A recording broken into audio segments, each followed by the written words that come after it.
ఇదే కాదు తెలంగాణ సమాజానికి నిరుద్యోగ సమస్య అలాంటి నిరుద్యోగ సమస్యను పరిష్కరించడానికి మొదటి సంవత్సరంలోనే 55,143 ప్రభుత్వ ఉద్యోగాలు ఇచ్చి దేశంలోనే చరిత్ర సృష్టించిన రాష్ట్రం తెలంగాణ రాష్ట్రం.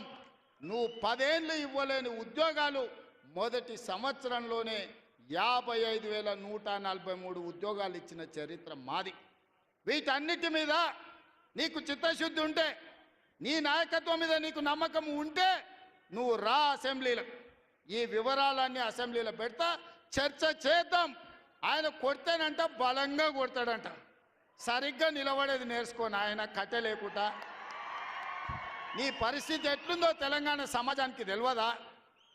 నువ్వు తూగుతున్నావా, సోగుతున్నావా, నువ్వు నిలబడగలిగే పరిస్థితిలో ఉన్నవా? ఆయన బలంగా కొడతాడంట, ఆయన లేచి వస్తాడంట.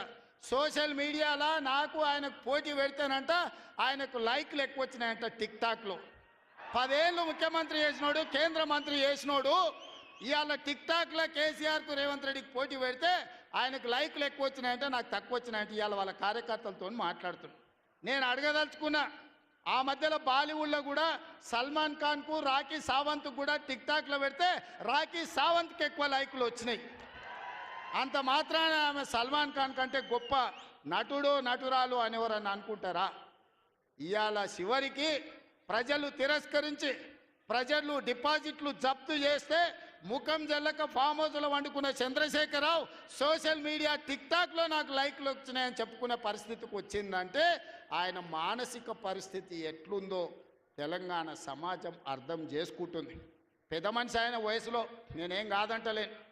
ఆయన పిల్లలు యమకింకర్లాగా తయారై ఊరి మీద పడి మేస్తున్నారు. ఫస్ట్ నీ కొడుకుని అల్లుని కంట్రోల్లో పెట్టు చంద్రశేఖరరావు.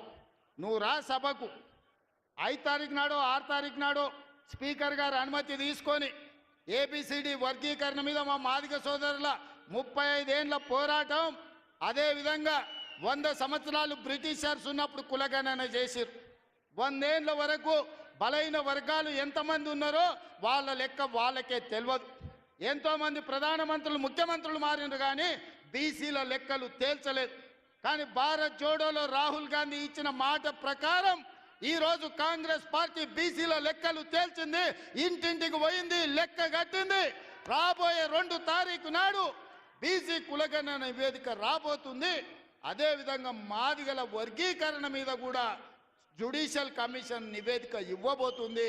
ఫిబ్రవరి మొదటి వారంలో అసెంబ్లీలో బీసీ కులగణన మీద, అదేవిధంగా మాదిగల వర్గీకరణ మీద సభను పెట్టబోతున్నాం.